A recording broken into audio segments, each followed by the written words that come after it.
Hello everyone, स्वागत है आप सभी का आपके अपने YouTube channel target botany classes में। दोस्तों, आप लोग थंबनेल देखकर समझ गए होंगे कि हम लोग किस टॉपिक पर बात करने वाले हैं। जी हाँ, हम लोग चैप्टर वाइज जीव विज्ञान, ठीक है, चैप्टर वाइज जीव विज्ञान के चैप्टर फर्स्ट जीव जगत टॉपिक से हम लोग क्वेश्चन का प्रैक्टिस करेंगे, जो कि टीजीटी, पीजीटी और ईएलटी ग्रेड तथा सभी टीचिंग एग्ज़ाम के लिए बहुत ही इम्पोर्टेंट है, ठीक है, बायोलॉजी स्टूडेंट के लिए। ओके, देखिए यहाँ पर लिखा गया है नीट के PYQ भी शामिल है। एक बार देखो, मज़ा ना आए तो कहना, ठीक है। तो दोस्तों, इस वीडियो में हम लोग क्वेश्चन का प्रैक्टिस करेंगे, ज़्यादा से ज़्यादा क्वेश्चन का, ठीक है। सिर्फ हम लोग क्वेश्चन आंसर पर फोकस करेंगे ताकि हम लोग ज़्यादा से ज़्यादा क्वेश्चन प्रैक्टिस कर सकें, ठीक है। तो चलिए देर ना करते हुए वीडियो को स्टार्ट करते हैं। देखिए, पहला क्वेश्चन है, सिस्टमा नेचुरी पुस्तक के लेखक हैं। कौन है भाई? सिस्टमा नेचुरी पुस्तक के लेखक कौन है? चार्ल्स डार्विन हैं, या फिर बेंथम वाहुकर हैं, या फिर जॉन रे हैं, या कैरोलस लिनियस है? बताइए भाई, इनमें से कौन सा ऑप्शन सही है? जल्दी बताइए। ऑप्शन नंबर डी सही है, कैरोलस लिनियस, ठीक है। सिस्टमा नेचुरी पुस्तक के लेखक कैरोलस लिनियस है। ओके, आगे देखते हैं अगला क्वेश्चन। देखिए, वर्गीकरण की आधारभूत इकाई है, क्या है भाई? वंश है, जाति है, या फिर गण है, या फिर वर्ग है? बताइए, इनमें से कौन सा ऑप्शन सही है? वर्गीकरण की आधारभूत इकाई है, जल्दी बताइए। ऑप्शन नंबर बी सही है, जाति, ठीक है। वर्गीकरण की आधारभूत इकाई जाति है, ठीक है। देखिए, क्वेश्चन 3 है, वर्गक यानी टैक्सॉन है। टैक्सॉन क्या है भाई? वर्गीकरण की इकाई है, या फिर प्रजाति है, या फिर वर्गीकरण की उच्च श्रेणी है, या फिर किसी भी श्रेणी के जीव? बताइए भाई, इनमें से कौन सा ऑप्शन सही है? क्वेश्चन नंबर 3 है, आंसर बताइए आप लोग। तो इसका ऑप्शन नंबर 4 यानी डी सही हो जाएगा, किसी भी श्रेणी के जीव, ठीक है। वर्गक यानी टैक्सॉन जो होते हैं वो किसी भी श्रेणी के जीव होते हैं। किसी भी श्रेणी के जीव को टैक्सॉन कहा जाता है, ठीक है। आगे देखते हैं अगला क्वेश्चन। देखिए, एक मिनट भाई, ज़्यादा ऊपर चला गया क्वेश्चन। देखिए, जूम कर दे थोड़ा, दिखाई दे रहा है ना? देखिए, द्विनाम पद्धति का अर्थ है, क्या है भाई? द्विनाम पद्धति का अर्थ क्या है?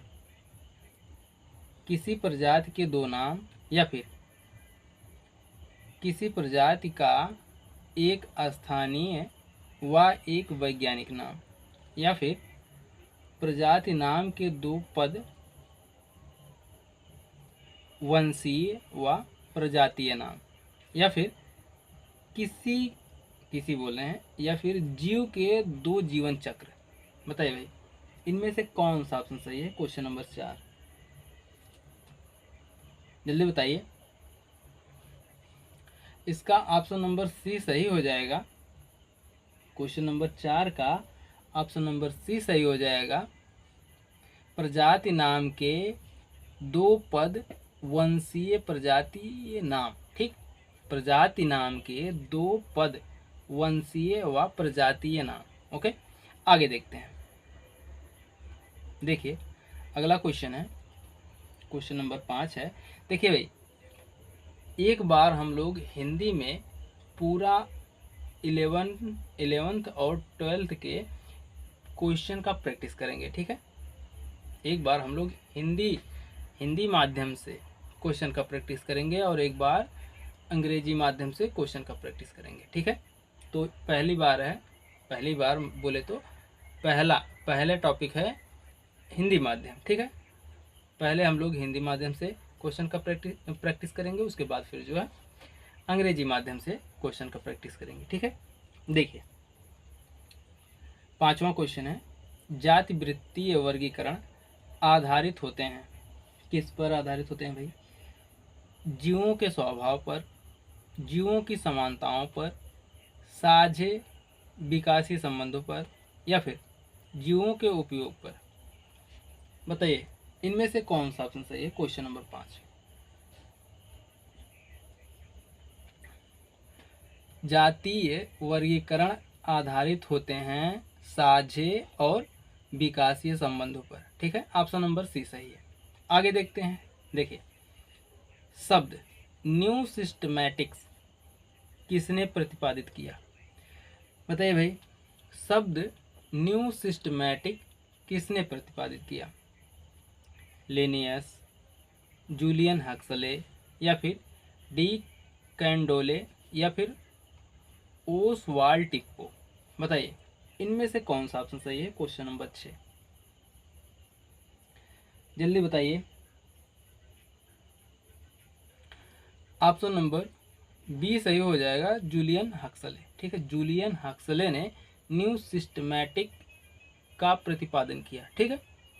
आगे देखते हैं अगला क्वेश्चन। देखिए अगला क्वेश्चन है फाइलम, ठीक है। फाइलम शब्द प्रतिपादित किया गया है किसके द्वारा भाई? बताइए।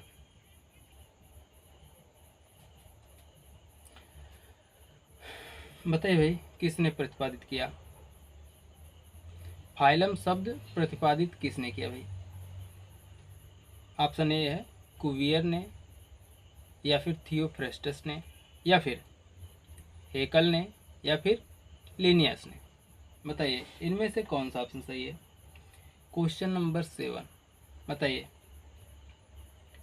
ऑप्शन नंबर फर्स्ट सही हो जाएगा, कुवियर ने, ठीक है। कुवियर ने फाइलम शब्द का प्रतिपादन किया।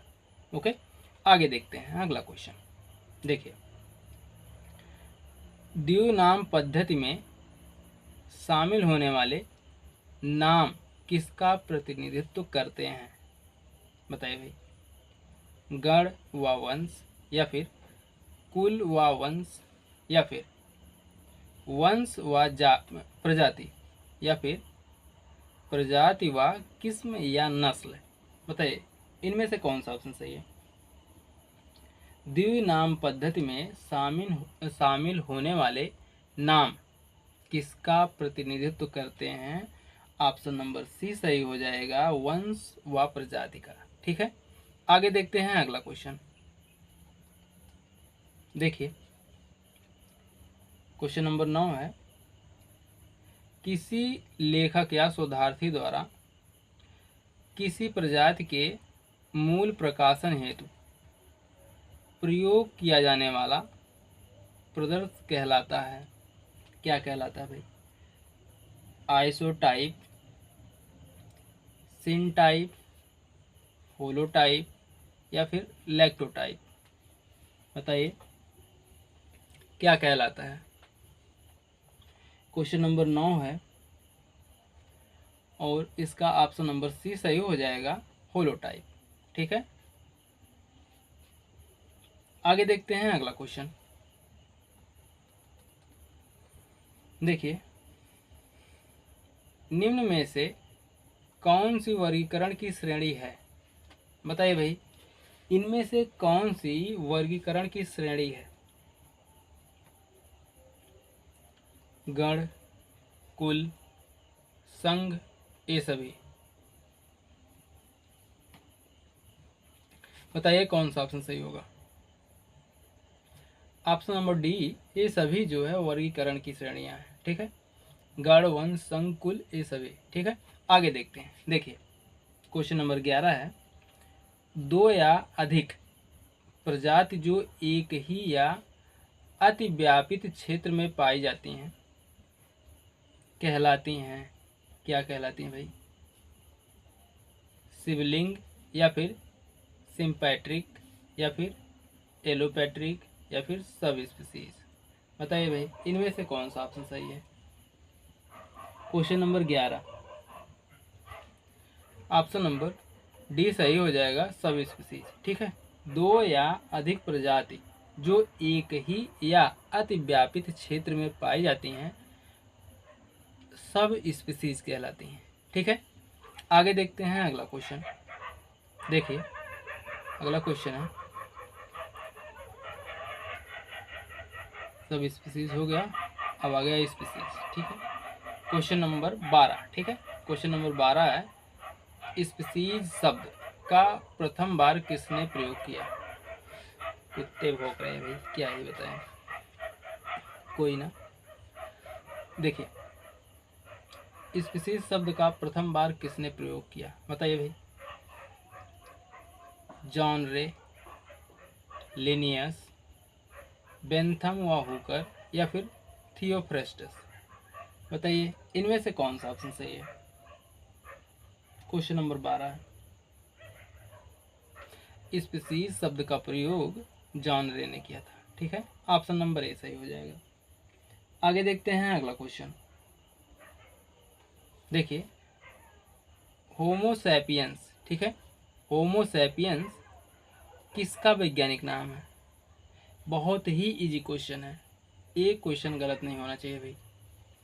बताइए, हाथी, बंदर, मनुष्य या फिर शेर।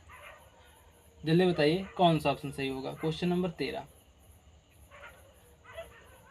ऑप्शन नंबर सी सही हो जाएगा, मनुष्य। ठीक है, होमोसैपियंस जो है मनुष्य का वैज्ञानिक नाम है। ओके, आगे देखते हैं अगला क्वेश्चन। एक मिनट भाई, ऊपर चला गया।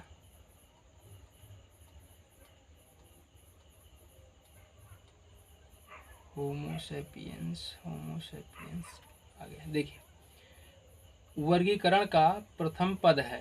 क्वेश्चन नंबर 14 है, वर्गीकरण का प्रथम पद है, क्या है भाई प्रथम पद। नामकरण है या फिर पहचान है या फिर वर्णन है या फिर वर्गीकरण है। बताइए भाई, इनमें से कौन सा ऑप्शन सही है। क्वेश्चन नंबर 14 का कौन सा ऑप्शन सही है, जल्दी बताइए।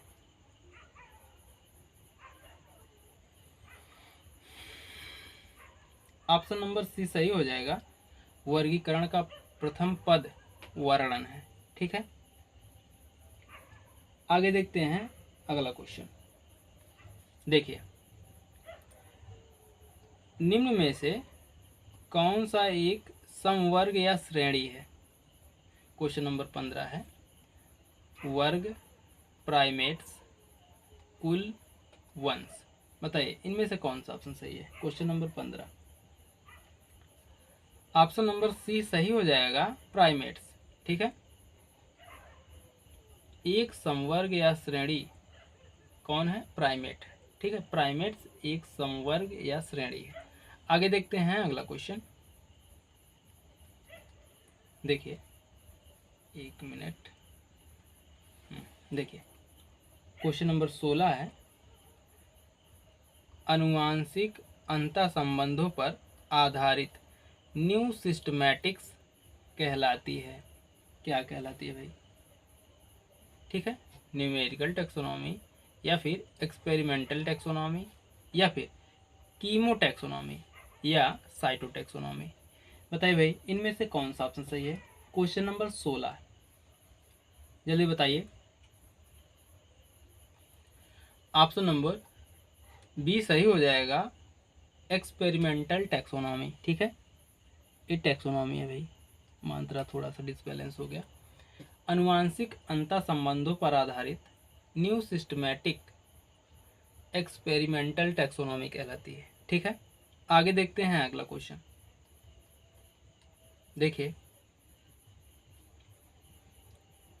जूम थोड़ा सा कम कर दें।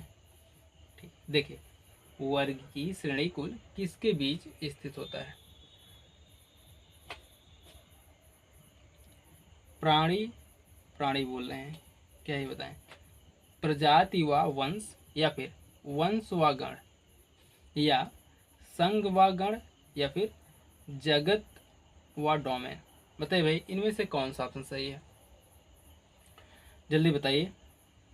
क्वेश्चन नंबर 17 है। ऑप्शन नंबर बी सही हो जाएगा, वंश व गण। ठीक है, वर्ग की श्रेणी कुल वंश व गण के बीच स्थित होता है। ठीक है, आगे देखते हैं। देखिए क्वेश्चन नंबर 18 है, निम्न में से कौन सा जीवन का एक डोमेन नहीं है? एनिमलिया, आर्किया, बैक्टीरिया या फिर यूकैरिया। बताइए भाई, इनमें से कौन सा ऑप्शन सही है? क्वेश्चन नंबर 18,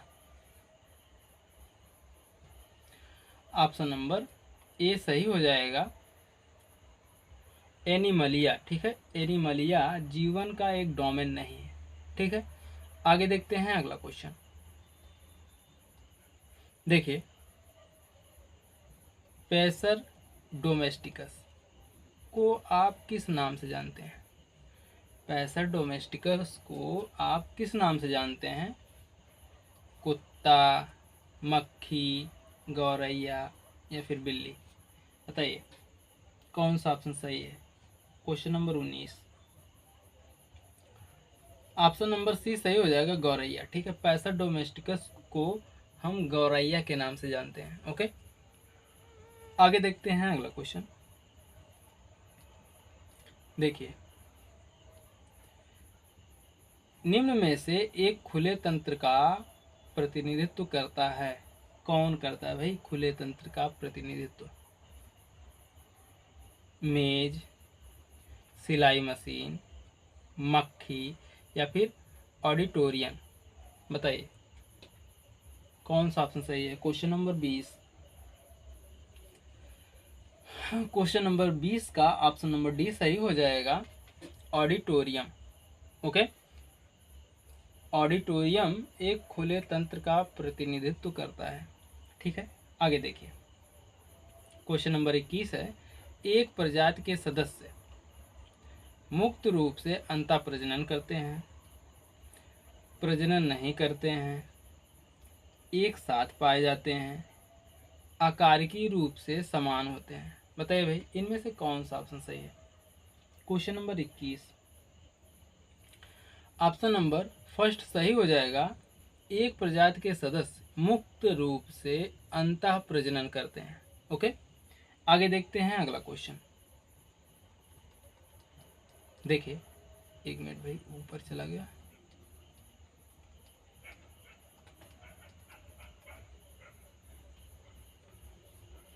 थोड़ा सा जूम करें। ओके,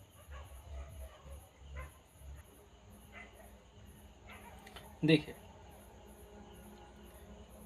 क्वेश्चन है, द्विनामी नामकरण पद्धति का सुझाव किसने दिया?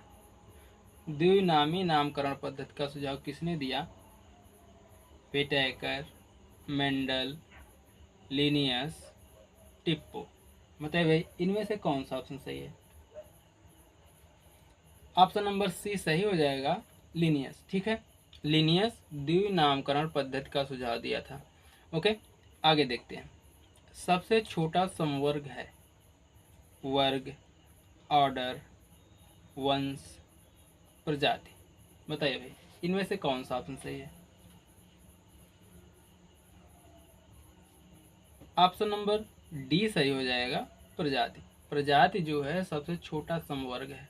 ओके, आगे देखते हैं अगला क्वेश्चन। देखिए, निम्नलिखित में से वह कौन सा पहलू है जो मात्र सजीवों में ही पाया जाता है? ऑप्शन ए है, पर्यावरण में होने वाली घटनाओं की अनुभूति एवं उनका स्मृति। ऑप्शन बी है, संहति में होने वाली वृद्धि पदार्थ की सतह पर और भीतर से भी दोनों प्रकार से होने वाले संचय से होती है। ठीक है, पृथक की गई उपचयी उपापचयी अभिक्रियाएं पात्रे हुआ करती हैं। और ऑप्शन नंबर डी है, संहति में होने वाली वृद्धि केवल अंदर से होती है।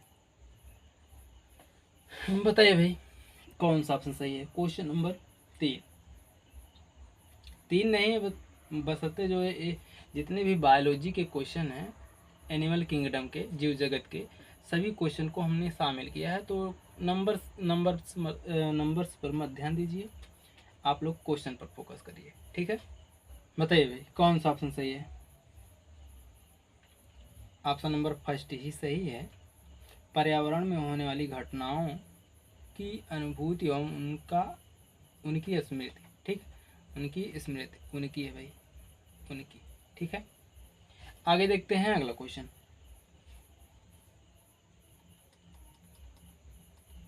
देखिए, एक जीव, ठीक है, एक जीव के बाहरी रूप, आकार, रंग, संरचना, विभिन्न भागों की संबंधित स्थिति के अध्ययन से संबंधित विज्ञान कहलाता है। क्या कहलाता है भाई? एक जीव के बाहरी रूप, आकार, रंग, संरचना तथा विभिन्न भागों की संबंधित स्थिति के अध्ययन से संबंधित विज्ञान कहलाता है। क्या कहलाता है भाई? पारिस्थितिकी या वर्गिकी या फिर शारीरिक रचना शास्त्र या फिर आकारिकी। बताइए भाई इनमें से कौन सा ऑप्शन सही है? जल्दी बताइए।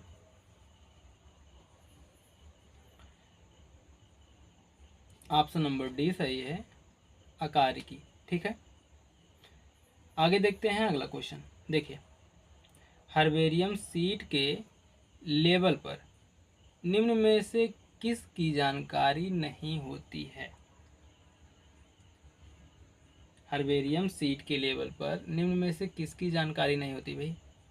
संग्रह की स्थिति, संग्रहकर्ता का नाम, स्थानीय नाम या पौधे की लंबाई। बताइए कौन सा ऑप्शन सही है? ऑप्शन नंबर डी सही है, पौधे की लंबाई, ठीक है। हर्बेरियम सीट के लेबल पर पौधे की लंबाई की जानकारी नहीं होती है, ठीक है। आगे देखते हैं अगला क्वेश्चन। देखिए, एक मिनट भाई, ऊपर चला गया। देखिए, निम्न में से कौन सा कथन सही नहीं है? बताइए भाई कौन सा कथन सही नहीं है? पढ़ते हैं। हर्बेरियम में शुष्क, दबाए हुए व संरक्षित पादप प्रदर्श होते हैं। ठीक है भाई, होते हैं। बी है, वनस्पतिक उद्यान में संदर्भ हेतु जीवित पादपों का संग्रह होता है। ठीक है भाई, होता है। एक संग्रहालय में पादप व जंतुओं के चित्र का संग्रह होता है। बताइए भाई। नहीं भाई, चित्र का संग्रह नहीं, जीव जंतुओं का संग्रह होता है, ठीक है। तो ऑप्शन नंबर सी ही गलत हो जाएगा। ये नहीं पूछा है ना निम्न में से कौन सा कथन सही नहीं है, तो ऑप्शन नंबर सी सही नहीं है, ठीक है।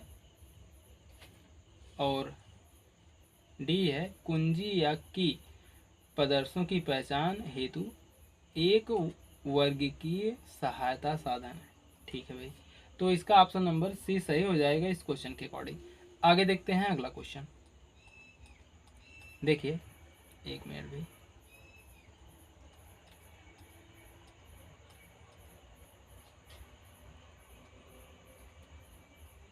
कहाँ चला गया? देखिए, क्वेश्चन नंबर 7, निम्न में से हमने एक बार आपसे बोल दिया कि क्वेश्चन नंबर पर फोकस मत करिएगा, वैसे ही हमारे मुंह से निकल जाता है, कोई बात नहीं। लेकिन हम लोगों को क्वेश्चन पर फोकस, क्वेश्चन नंबर पर फोकस नहीं करना है, हमें क्वेश्चन पर फोकस करना है, ठीक है। देखिए, निम्न में से किसका प्रयोग वही क्षेत्रीय संरक्षण हेतु नहीं किया जाता? Field gene bank, seed bank या फिर शिफ्टिंग कल्टीवेशन या फिर वनस्पतिक उद्यान। बताइए भाई इनमें से कौन सा ऑप्शन सही है? क्वेश्चन नंबर 7, बताइए। ऑप्शन नंबर सी सही हो जाएगा, शिफ्टिंग कल्टीवेशन, ठीक है। शिफ्टिंग कल्टीवेशन का प्रयोग वही क्षेत्र संरक्षण हेतु नहीं किया जाता, ठीक है। देखिए, आगे देखते हैं अगला क्वेश्चन। निम्न में से कौन सी संरचना प्रोकैरियोट्स में नहीं पाई जाती? बताइए भाई। ऑप्शन ए है केंद्रक कला, राइबोसोम, मेसोसोम, प्लाज्मा मेम्ब्रेन। बताइए भाई इनमें से कौन सा ऑप्शन सही है? Question number 8। Option number first सही हो जाएगा केंद्रक कला। ठीक है, केंद्रक कला की संरचना प्रोकैरियोट्स में नहीं पाई जाती। ठीक है, आगे देखते हैं अगला क्वेश्चन। देखिए, भारत, ठीक, भारत का राष्ट्रीय जलीय जंतु क्या है? नदी का dolphin, blue whale, sea horse या फिर गंगा की शार्क। बताइए भाई इनमें से कौन सा ऑप्शन सही है? क्वेश्चन नंबर 9 बताइए।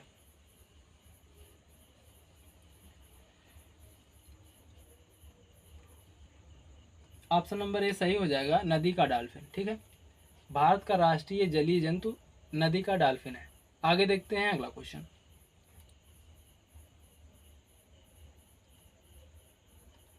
देखिए, जीवों के नामकरण में कुछ विशिष्ट नियमों का पालन किया जाता है। निम्न में से कौन सा इन नामकरण नियमों के विपरीत है? बताइए भाई कौन?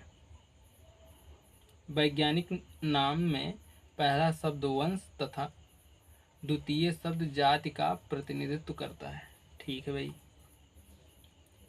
नाम लैटिन में लिखे जाते हैं तथा इटैलिक कर दिए जाते हैं। ठीक है, नाम लैटिन में लिखे जाते हैं तथा इटैलिक कर दिए जाते हैं। ठीक है भाई, ये भी सही है। उसके बाद फिर देखिए, हाथ से लिखने पर इन नामों को रेखांकित किया जाता है। हाथ से लिखने पर इन नामों को रेखांकित किया जाता है। ये भी ठीक है भाई। ठीक है, ऑप्शन नंबर डी है, जैविक नामों को किसी भी भाषा में लिखा जा सकता है। बिल्कुल नहीं भाई, ऑप्शन नंबर डी गलत है और इसमें उल्टा पूछा है, विपरीत पूछा है, तो विपरीत ही हो जाएगा। क्वेश्चन नंबर 10 का ऑप्शन नंबर डी सही हो जाएगा। ठीक है, आगे देखते हैं अगला क्वेश्चन। देखिए, क्वेश्चन है, वर्गीकीय पदानुक्रम में प्रजाति से जगत की ओर जाने पर साझे लक्षण की संख्या है। क्या भाई? घटती है, बढ़ेगी, समान रहेगी, बढ़ सकती है या फिर घट सकती है? बताइए कौन सा ऑप्शन सही है? ऑप्शन नंबर फर्स्ट सही हो जाएगा, घटती है। ठीक है, वर्गीकीय पदानुक्रम में प्रजाति से जगत की ओर जाने पर साझे लक्षणों की संख्या घटती है। ठीक है, आगे देखते हैं अगला क्वेश्चन। देखिए, वंश या जीनस प्रतिनिधित्व करते हैं, किसका प्रतिनिधित्व करते हैं भाई? वंश या जीनस किसका प्रतिनिधित्व करते हैं?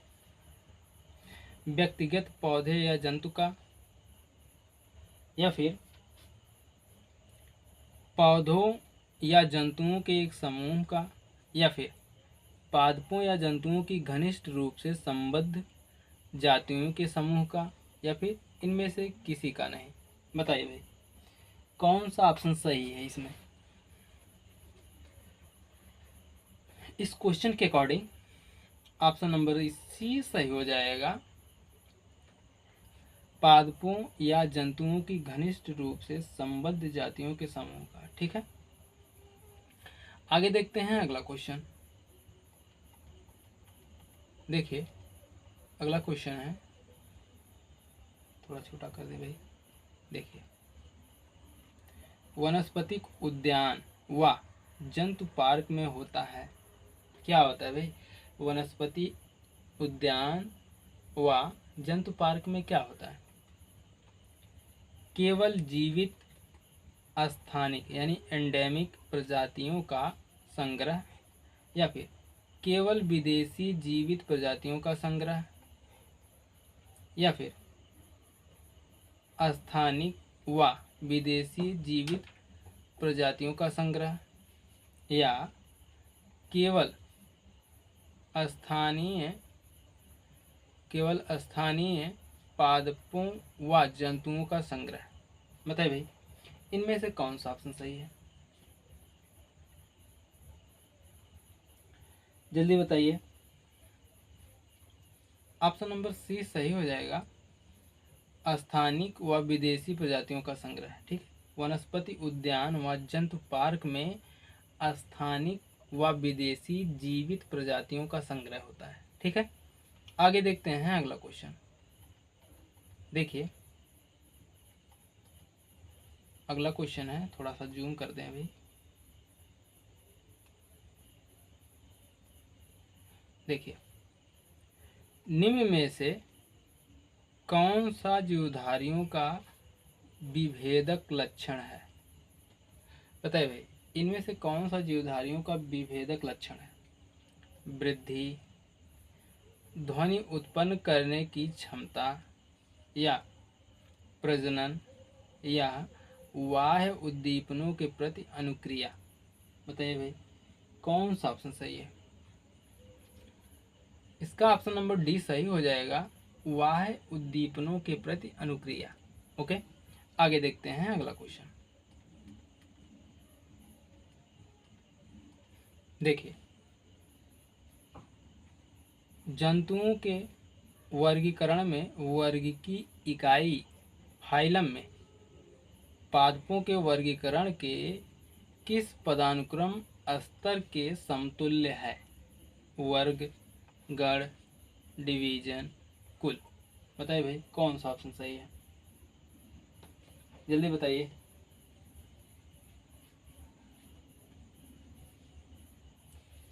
ऑप्शन नंबर सी सही है, डिवीजन। ठीक है, आगे देखते हैं अगला क्वेश्चन।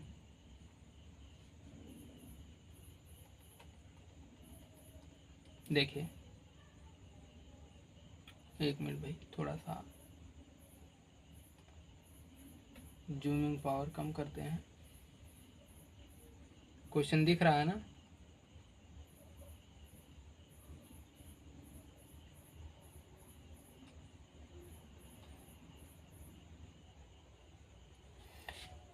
देखिए, क्वेश्चन है, जंतु किस लक्षण में पादपों से मिलते हैं? बताइए भाई, जंतु किस लक्षण में पादपों से मिलते हैं? ए, दिन रात श्वसन करते हैं। ठीक है। बी है, ए केवल दिन में श्वसन करते हैं। या फिर सी है, ए केवल रात में श्वसन करते हैं।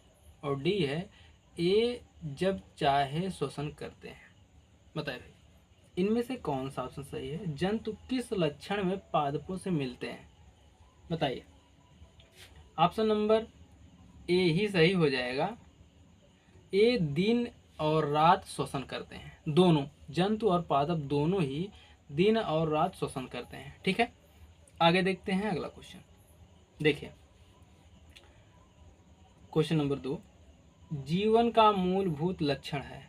जीवन का मूलभूत लक्षण क्या है भाई? ऊर्जा गतिकी, या फिर वृद्धि और प्रजनन, या फिर अनुकूलन, या फिर उपयुक्त सभी। बताइए, इनमें से कौन सा ऑप्शन सही है? ऑप्शन नंबर बी सही हो जाएगा, वृद्धि और प्रजनन। ठीक है, जीवन का मूलभूत लक्षण है वृद्धि और प्रजनन। आगे देखते हैं अगला क्वेश्चन। देखिए, जंतु विज्ञान के जनक थे। जंतु विज्ञान के जनक कौन थे भाई? अरस्तु, लैमार्क, लुइनवेनहाक, या फिर थियोफ्रेस्टस। बताइए, इनमें से कौन सा ऑप्शन सही है? ऑप्शन नंबर फर्स्ट सही हो जाएगा, अरस्तु। ठीक है, अरस्तु को जंतु विज्ञान का जनक कहा जाता है। ठीक है, आगे देखते हैं अगला क्वेश्चन। देखिए, एक मिनट भाई।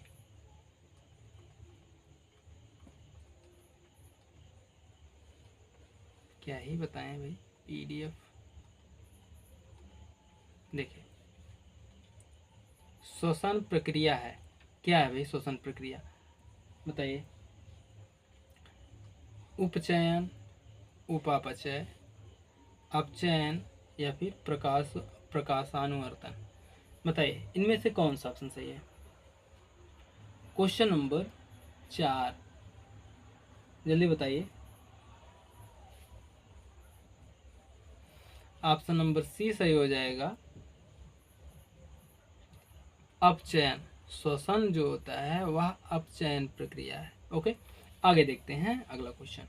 देखिए पृथ्वी पर पाए जाने वाले समस्त जीवधारी संस्थापित करते हैं, क्या संस्थापित करते हैं भाई, जीवों या फिर जीव संख्या, जीवमंडल या समुदाय, बताइए इनमें से कौन सा ऑप्शन सही है।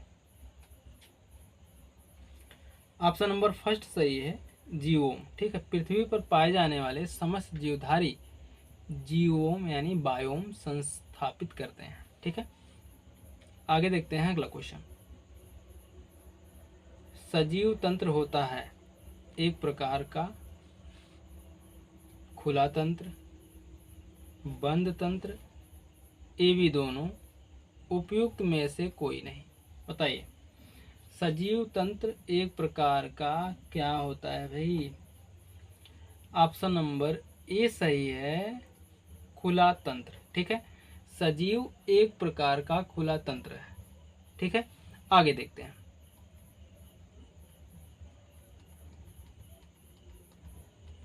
देखिए जीव विज्ञान की किस शाखा के अंतर्गत पक्षियों का अध्ययन किया जाता है, बताइए भाई। इक्थियोलॉजी, हर्पेटोलॉजी, एंटेमोलॉजी या फिर ऑर्निथोलॉजी, बताइए भाई इनमें से कौन सा ऑप्शन सही है। Question number 7, option number D सही है, ऑर्निथोलॉजी। ठीक है, ऑर्निथोलॉजी के अंतर्गत पक्षियों का अध्ययन किया जाता है। आगे देखते हैं अगला क्वेश्चन। देखिए पृथ्वी पर सब जीवों के ऊर्जा स्रोत हैं, पृथ्वी पर सब जीवों के लिए ऊर्जा स्रोत है, क्या भाई, भोजन है, ATP है, ग्लूकोज है या सूर्य का प्रकाश है, बताइए इनमें से कौन सा ऑप्शन सही है। ऑप्शन नंबर डी सही है, सूर्य का प्रकाश। ओके, आगे देखते हैं अगला क्वेश्चन। देखिए जीवों में परस्पर एक दूसरे पर निर्भर होते हैं, क्योंकि जीवों में परस्पर एक दूसरे पर निर्भरता होती है, क्योंकि जैव विकास के लंबे इतिहास में सामंजस्यों के कारण पारस्परिक निर्भरता का उत्तरोत्तर विकास हुआ, या फिर ऑप्शन बी है, इनकी सृष्टि ही इस प्रकार की जीवन व्यतीत करने के लिए की गई है, या फिर ऑप्शन सी है, यह एक प्रकार बोले भाई, यह एक जैविक चमत्कार है, या फिर ऑप्शन नंबर डी है, जैव विकास के दृष्टिकोण से इसका कोई महत्व नहीं है, बताइए भाई इनमें से कौन सा ऑप्शन सही है। Question number 9, option number first ही सही हो जाएगा, जैव विकास के लंबे इतिहास में सामंजस्यों के कारण पारस्परिक निर्भरता का उत्तरोत्तर विकास हुआ। ठीक है, आगे देखते हैं अगला क्वेश्चन। देखिए कोशिकाओं को सूक्ष्मदर्शी की सहायता से सबसे पहले किस वैज्ञानिक ने देखा, बताइए भाई किस वैज्ञानिक ने देखा। स्लाइडेन, रॉबर्ट हुक, ल्यूवेनहॉक या फिर स्वान ने, बताइए। ऑप्शन नंबर बी सही है, रॉबर्ट हुक। ठीक, कोशिकाओं को सूक्ष्मदर्शी की सहायता से सबसे पहले रॉबर्ट हुक ने देखा था। ओके, आगे देखते हैं अगला क्वेश्चन। देखिए कोशिका मत के अनुसार कोशिका मत के अनुसार क्या भाई, कोशिका मत के अनुसार बताइए, सब कोशिकाओं में केंद्रक होता है या सब कोशिकाएं सजीव होती हैं या फिर कोशिकाएं सूत्री विभाजन यानी माइटोसिस और अर्धसूत्री विभाजन यानी मियोसिस द्वारा गुणन करती हैं या फिर कोशिकाएं जंतुओं और पादपों की मूलभूत संरचनात्मक इकाइयां होती हैं। बताइए भाई कौन सा ऑप्शन सही है। Question number 11, option number D सही है। कोशिकाएं जंतुओं और पादपों की मूलभूत संरचनात्मक इकाइयां होती हैं। ठीक है, आगे देखते हैं अगला क्वेश्चन। देखिए, पादप कोशिकाएं जंतु कोशिकाओं से किसकी अनुपस्थिति के कारण भिन्न होती हैं। ए है अंतःद्रव्यी जालिका या फिर माइटोकॉन्ड्रिया या फिर तारक केंद्र या सेंट्रियोल या फिर राइबोसोम्स। बताइए भाई इनमें से कौन सा ऑप्शन सही है।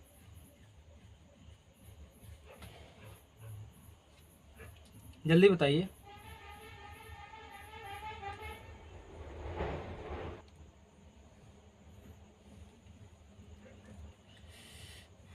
बताइए भाई, सॉरी थोड़ा सा माइक जो है थोड़ी दूरी पर हो गया था तो हो सकता है आवाज़ धीमी आ रही थी पहले, अभी जस्ट पहले, लेकिन अब नहीं आएगी। माइक को करीब में ले लिए हैं हम। बताइए भाई इनमें से कौन सा ऑप्शन सही है। Question number 12, option number C सही है, तारक केंद्र या सेंट्रियोल। ठीक है, आगे देखते हैं अगला क्वेश्चन। देखिए अगला क्वेश्चन है, एक जलपात्र में हरे जलीय पादप भी हो तो मछलियां स्वस्थ रहेंगी क्योंकि ए। बताइए भाई एक जल पात्र में हरे जलीय पादप भी हों तो मछलियां स्वस्थ रहेंगी क्योंकि ए। ऑप्शन ए है पादपों को खाती हैं, हरे वातावरण को पसंद करती हैं, और ऑप्शन सी है पादपों द्वारा मुक्त O2 ग्रहण करती हैं या फिर पादपों द्वारा मुक्त CO2 ग्रहण करती हैं। बताइए इनमें से कौन सा ऑप्शन सही है। Question number 13, option number C सही हो जाएगा, पादपों द्वारा मुक्त O2 ग्रहण करते हैं। ठीक है, कौन, मछलियां जो होती हैं पादपों यानी प्लांट द्वारा मुक्त ऑक्सीजन को ग्रहण करती हैं। ठीक है, आगे देखते हैं। देखिए पादप एवं जंतु कोशिकाओं में प्रमुख अंतर है।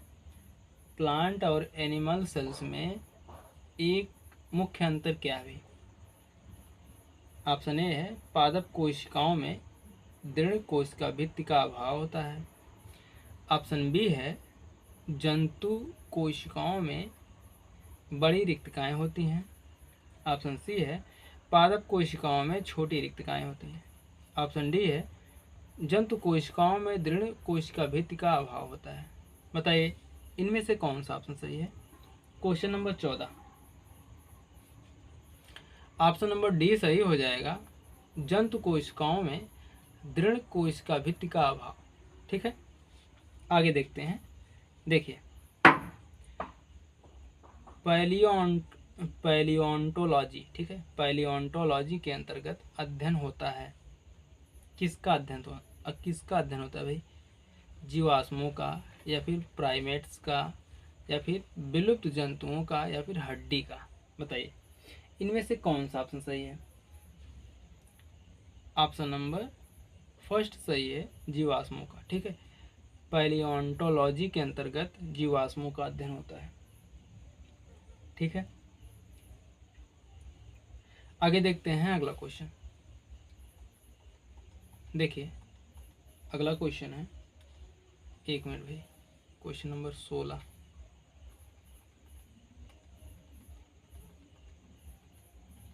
देखिए ये है वातावरण, थोड़ा सा मिट गया, लिख दे रहे हैं भाई, वातावरण। ठीक है, वातावरण के संदर्भ में जंतुओं के अध्ययन की शाखा है। क्या भाई? वातावरण के संदर्भ में जंतुओं के अध्ययन की शाखा कोशिकी या फिर पारिस्थितिकी या इकोलॉजी या फिर जीवाश्मिकी या पैलियोंटोलॉजी या मत्स्य विज्ञान या इक्थियोलॉजी। बताइए भाई, क्वेश्चन नंबर 16 का कौन सा ऑप्शन सही है? वातावरण के संदर्भ में जंतुओं के अध्ययन की शाखा पारिस्थितिकी या इकोलॉजी है। ठीक है, ऑप्शन नंबर सी सही है। आगे देखते हैं। देखिए अगला क्वेश्चन है, कोशिका मत के प्रतिपादक हैं। कोशिका मत के प्रतिपादक कौन है भाई? मेल्विन, कैल्विन या फिर ओपेरिन या रॉबर्ट हुक या स्लाइडेन एवं स्वान। बताइए भाई, इनमें से कौन सा ऑप्शन सही है? जल्दी बताइए। ऑप्शन नंबर डी सही है, स्लाइडेन एवं स्वान। ठीक, कोशिका मत के प्रतिपादक स्लाइडेन एवं स्वान है। ठीक है, क्वेश्चन नंबर 17 है, जंतु कोशिका का आवरण कोशिका भित्ति है, कवच है, पेलिकल है या फिर कोशिका कला है? बताइए। ऑप्शन नंबर सी सही है, पेलिकल। ठीक, जंतु कोशिका का आवरण पेलिकल है। ठीक है, आगे देखते हैं अगला क्वेश्चन। देखिए, जंतु पादपों से भिन्न है, मुख्यतः किससे भिन्न है भाई? पोषण में, जैविक क्रियाओं में, जनन में या फिर मूल संरचना में? बताइए। ऑप्शन नंबर फर्स्ट सही है, पोषण में। ठीक है, जंतु पादपों से भिन्न है, किससे भिन्न, किस माध्यम से भिन्न है या किसके द्वारा भिन्न है? पोषण में भिन्न है। ठीक है, जंतु पादपों से भिन्न मुख्यतः पोषण में है। ठीक है, आगे देखते हैं अगला क्वेश्चन। क्वेश्चन नंबर 20 है, कोशिका शब्द का प्रथम उपयोग किया। कोशिका शब्द का प्रथम उपयोग किया किसने किया भाई? रॉबर्ट ब्राउन, रॉबर्ट हुक ने, मेंडल ने, डार्विन ने? किसने किया? ऑप्शन नंबर सी सही है, रॉबर्ट हुक ने। ठीक है, कोशिका शब्द का प्रयोग रॉबर्ट हुक ने किया। आगे देखते हैं। देखिए अगला क्वेश्चन है, जीव विज्ञान की वह शाखा जिसमें जीवों के आचरण का अध्ययन होता है। पारिस्थितिकी, कार्यिकी या अनुवांशिकी या इथियोलॉजी? बताइए भाई, इनमें से कौन सा ऑप्शन सही है? Question number 21, option number D सही है, इथोलॉजी। ठीक है, जीव विज्ञान की वह शाखा जिसमें जीवों के आचरण का अध्ययन किया जाता है, इथोलॉजी कहलाता है। ठीक है, आगे देखते हैं अगला क्वेश्चन। देखिए, जंतु विज्ञान की वह शाखा जिसके अंतर्गत सरीसृप का अध्ययन होता है, क्या कहलाता है भाई? Ichthyology, helminthology, herpetology, ophiology? बताइए भाई, इनमें से कौन सा ऑप्शन सही है? क्वेश्चन नंबर 22, सरीसृपों का अध्ययन क्या कहलाता है? सरीसृपों का अध्ययन हर्पिटोलॉजी कहलाता है। ठीक है, ऑप्शन नंबर सी सही है, हर्पिटोलॉजी। जीव विज्ञान की वह शाखा जिसमें वंशागत का अध्ययन होता है। जीव विज्ञान की वह शाखा जिसमें वंशागत का अध्ययन होता है कहलाता है यूथेनिक्स, उद्विकास, कोशिकीय या फिर अनुवांशिकी? बताइए भाई, इनमें से कौन सा ऑप्शन सही है? ऑप्शन नंबर डी सही है, अनुवांशिकी। ठीक है, जीव विज्ञान की वह शाखा जिसमें वंशागत का अध्ययन होता है अनुवांशिकी या जेनेटिक्स कहलाता है। ठीक है, देखिए अगला क्वेश्चन, मोलस्का और इनके देह खोलों के अध्ययन की शाखा है, क्या है भाई? जीव विज्ञान, एंटोमोलॉजी, कांकोलॉजी, जंतु विज्ञान? बताइए, इनमें से कौन सा ऑप्शन सही है? ऑप्शन नंबर बी सही है, कॉन्कोलॉजी। ठीक है, मोलस्का और इनके देह खोलों के अध्ययन की शाखा कॉन्कोलॉजी कहलाती है। ठीक है, आगे देखते हैं अगला क्वेश्चन।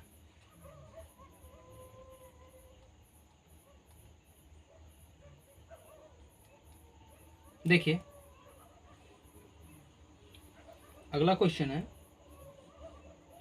जीव विज्ञान की वह शाखा जिसके अंतर्गत पक्षियों का अध्ययन होता है क्या कहलाता है भाई? जीव विज्ञान की वह शाखा जिसके अंतर्गत पक्षियों का अध्ययन होता है हर्पिटोलॉजी कहलाता है, एंथ्रोपोलॉजी कहलाता है, या फिर उड्डयनिकी, या फिर ऑर्निथोलॉजी कहलाता है? बताइए। क्वेश्चन नंबर 25 का ऑप्शन नंबर डी सही हो जाएगा, ऑर्निथोलॉजी। ठीक है, पक्षियों के अध्ययन को ऑर्निथोलॉजी कहा जाता है। तो दोस्तों ये तो थे बायोलॉजी के कुछ महत्वपूर्ण प्रश्न और उनके उत्तर।